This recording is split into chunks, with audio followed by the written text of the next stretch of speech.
Hi booktube, this is Kelly. Thank you so much for watching my channel, Books I'm Not Reading. Last year, a new tag was created, the Nonfiction Journey Tag. This tag was created by Hannah at Hannah's Books, and I was tagged in the original tag, and I did not get around to this tag a year ago. But November is Nonfiction November, or at least it is this year.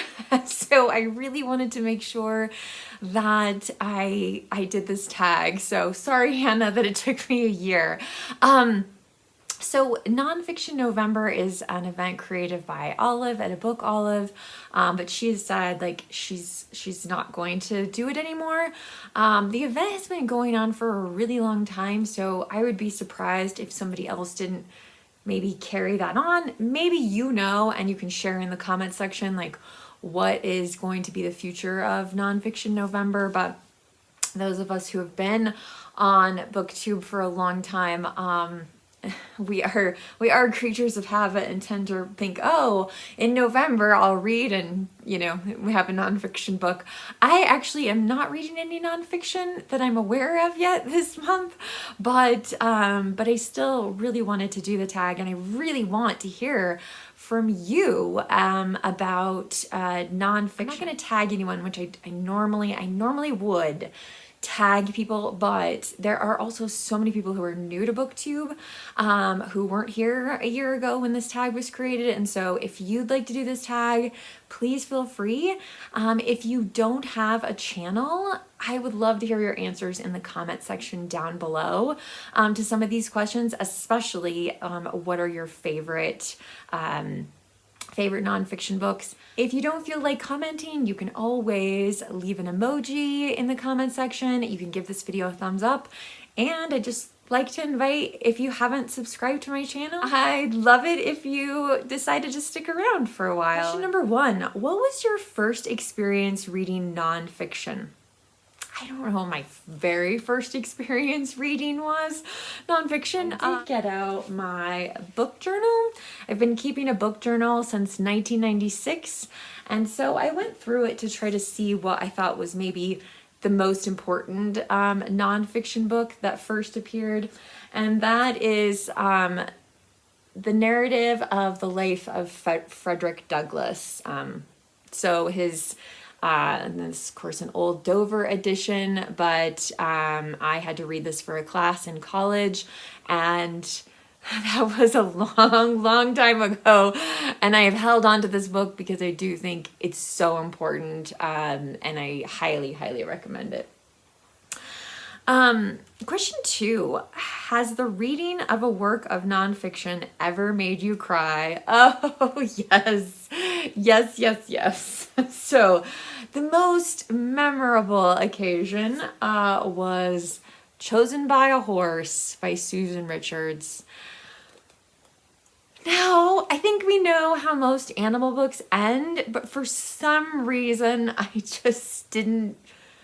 didn't see it coming. I wasn't prepared. I still remember poor Jason's driving across Montana, and as I was finishing this book, and I sobbed at the end of this book. So this is by far and away not the only nonfiction book to make me cry, but like I said, it was a really memorable experience. I have not reread this book since then, but I'm not giving it up. I'm not letting go of it. So it was a really powerful reading experience there. So, and those of you who've been watching my channel for a long time, I mean, you're going to see a theme of Paris and horses, things like that. So, let's see. Question 3, are there any people who have played a significant role in your nonfiction journey?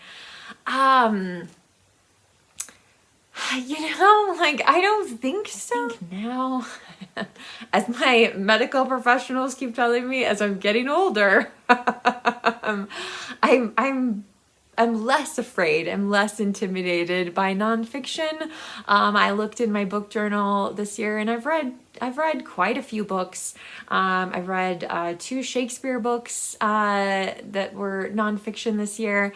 I have read several books about people and their relationship with animals, or people and their relationship with nature. Question 4, do you enjoy documentaries? Oh, yes. Yes, I do. I love documentaries. Do you have a favorite? Is there a subject you'd like to see discussed on film? And then in parentheses it says, that is, what should Ken Burns film next week? And Ken Burns, if you're not familiar, is a very, very famous American documentarian. Anyway, I grabbed a few things that I want to share with you, but there is one that I don't own that I want to talk to you about. This is just a phenomenal film, a mini series, excuse me. It's quite long. I mean, anyway, but this is Ken Burns, The Civil War. I think it changed. I think it had a big impact when it came out. I actually saw Ken Burns talking about this in New York City for a certain year anniversary since it had come out, but it's amazing. It's absolutely amazing. Civil War was a very, very big deal, and it was just a big, like, it was big because in the sense it was like a PBS, mini series, and everyone was talking about it. It was in newspapers, so yeah, Ken Burns definitely knows what he is doing when it comes to making documentaries, excuse me. The other person that I absolutely love as a documentarian is Werner Herzog. I even watched a documentary about Werner Herzog in the last year. So the first one of his, and this might have been maybe another really influential moment in my love relationship with documentaries, is Grizzly Man. And I also have a nonfiction book about this. This is about Timothy Treadwell, who spent many summers living in Alaska with grizzly bears, and yeah, it's just he filmed himself, and so Werner Herzog uses a lot of Timothy Treadwell's own footage to tell this story, and it's incredible. Another one by him that I absolutely love is called Happy People, A Year in the Taiga. If you want to know what it's truly like to be isolated somewhere, this is the film. If you want to feel cold, or you need a snowy film to watch, this is it.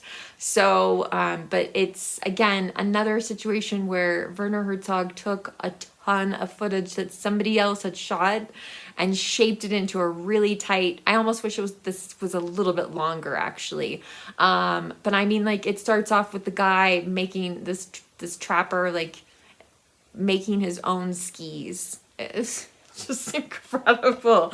Another thing I love watching documentaries about is dance. Now, this is the feature film All That Jazz, and we recently, well, I told Jason, I was like, you'll like it, I know you will. And so we finally watched it on one of our streaming platforms, and then Jason went out and bought it. And of course, we couldn't just buy All That Jazz. We had to buy the Criterion edition of All That Jazz. But this film was made by Bob Fosse, and on the Criterion edition, there is a documentary about Bob Fosse. And so I almost was like, okay, like, I really want to see the Bob Fosse documentary, and so we can own All That Jazz. Bob Fosse was an incredible American choreographer, and so significant that he kind of created his own style. Another one that I want to mention, and I've been thinking about it so much. I watched it twice last weekend, and it's on Netflix right now, and it's called The Remarkable Life of Evelyn. And it has made me think about booktube so much.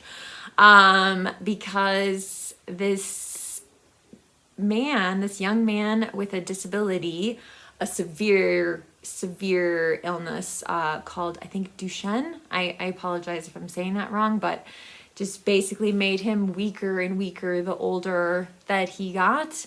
And his parents just felt terrible when he died because, and I'm not spoiling anything, this is all in the trailer, which I will link down below, because I'm sure Netflix is never going to release it on DVD, which just sucks.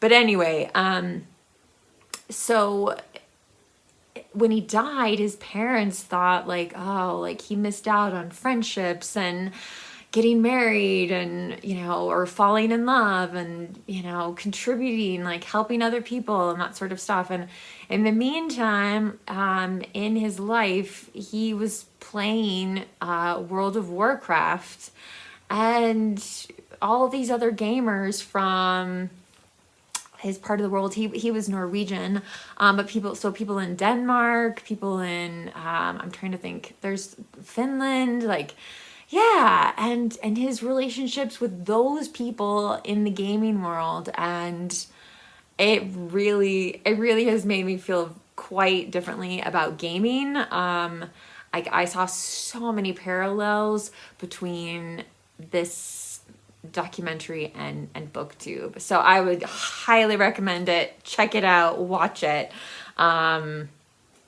It's phenomenal. So anyway, I've gone on enough about documentaries, but anyway, I'm a fan. If you have a favorite documentary, please let me know down in the comment section. So, okay. Question 5, have you read a biography or a memoir about a person with whom you identify? I mean, yes, I've read lots of things like that, you know, people living in the part of the world that I live in, that sort of thing. But there's also the fact that I do have epilepsy, and there's really not much out there that is, especially nonfiction, that's like a personal story. So one of the books that I read is The Spirit Catches You and You Fall Down. This is about a Hmong child. She, God, I don't know how old she was. She's very young. Leah Lee was her name, and she had epilepsy, and it's just the difference, like how the Hmong people felt about epilepsy versus Western culture, and how we would treat it or handle it, that sort of thing. So, I mean, I kind of identified with the young girl in it, but yeah, anyway, but I think it's still a really important book, and deserves, it won the National Book Critics Circle Award. So the other one is actually a graphic novel, graphic nonfiction book, called Epileptic by David B. And it is more about his relationship with his brother who has epilepsy. So some people find the word epileptic offensive. I'm not one of them, but anyway, so again, this was good for me to read, just to see like how other people might see their loved ones who have epilepsy, and yeah, it's really a really powerful story. And the drawing is just, it's incredible. So anyway, so those are a couple books. There are more though. All right, let's see. Question 6, read aloud a short passage you love from a work of nonfiction. So earlier this year, I read Shakespeare, The Man Who Pays the Rent by Judi Dench. And it's written in kind of like an interview style, but I don't think that gets in the way at all. I made a review of this, so I will link that down below. But I didn't want to spoil anything for you, for those of you who were reading it with me or following up on it. And yeah, so I just want to share. So they're talking about Stratford upon Avon, Shakespeare's birthplace. He asks her, in 2022, you were awarded the freedom of the town of Stratford. It's only been conferred 6 times since the actor David Garrick first received it in 1768. And she says, it was such an honor. Both Ken, she's talking about Kenneth Branagh, and I were given it. It means we can now walk our sheep through Stratford with impunity. After the ceremony in the town hall, we had to have our photographs taken outside. The organizers had arranged for some sheep to be there. I was then ushered up to a balcony to make a speech, and I thought I was getting some nice laughs, but it turned out to be my 4-legged friends bleeding. So I just love the idea of Judi Dench and Kenneth Branagh like walking sheep around Stratford-upon-Avon. Question 7. Do any works of nonfiction intimidate you? Which ones and why? Okay. So, yes, I will say, yes, some works of nonfiction intimidate me, primarily huge biographies.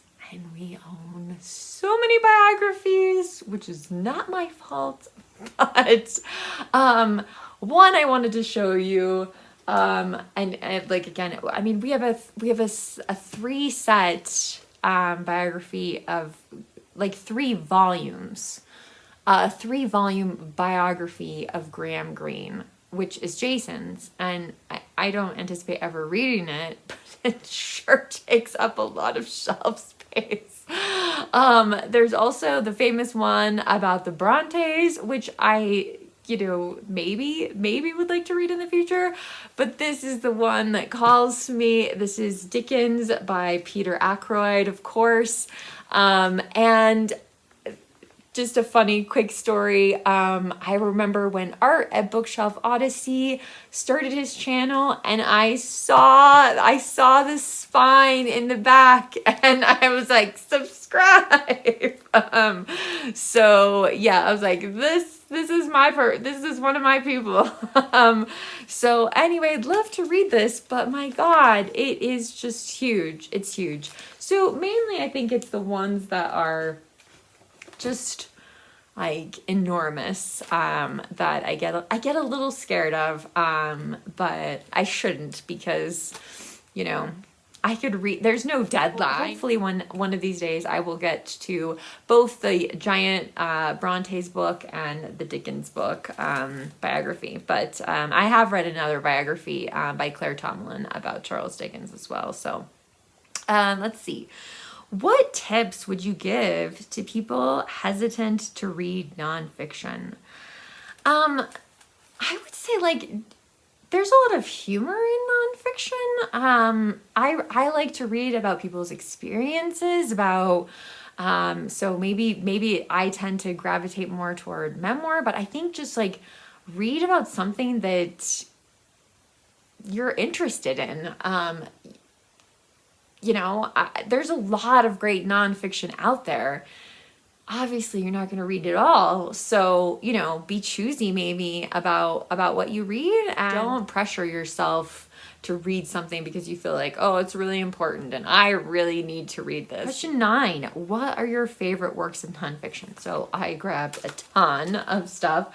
One of the things, so going back to the last question about where to start with nonfiction, if you will, Jason got me this book a couple years ago and I read it. This is Lauren Kessler's Raising the Bar. Big dreams, false starts, and my midlife quest to dance the Nutcracker.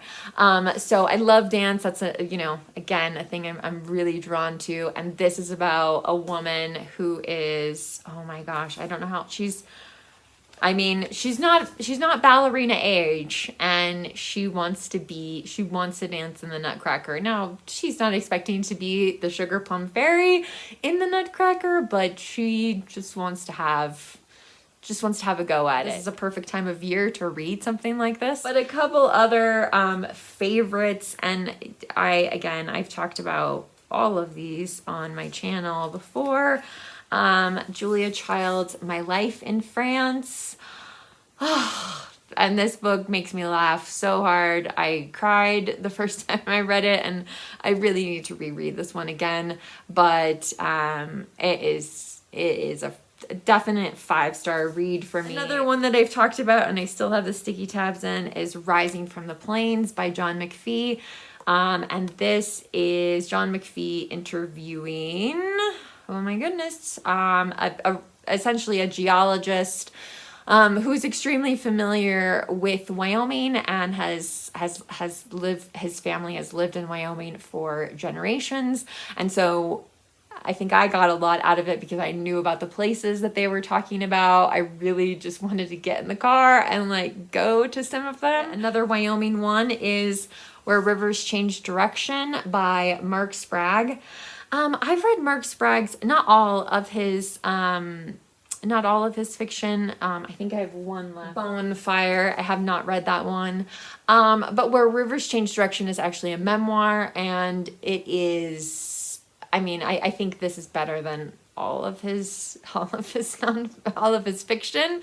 And it's the story of him growing up on a dude ranch along the Continental Divide. The Continental Divide being the place in North America where like rivers, it's the line where like rivers either go east or they go west. And of course, maybe one of my absolute favorite nonfiction books of all time has to be Seabiscuit by Laura Hillenbrand.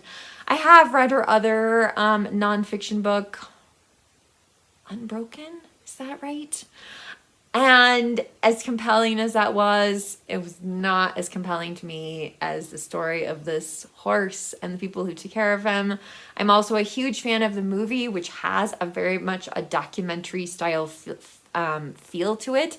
I think the person who kind of narrates parts of Seabiscuit, the film, is also the narrator for many of Ken Burns' documentaries. I need to reread the book because the book is so much better and there's so much more. I mean, you just can't fit everything into a feature film. So, all right.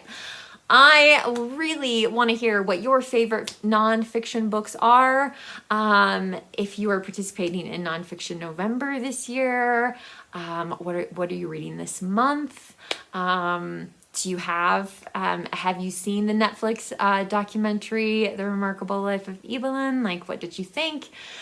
So anyway, let me know down in the comment section. Again, if you don't feel comfortable leaving a comment, you can leave an emoji or give this video a thumbs up. I do appreciate it so much, booktube. So in the meantime, remember to be kind to yourself, be kind to others, and I'll be back soon with another video.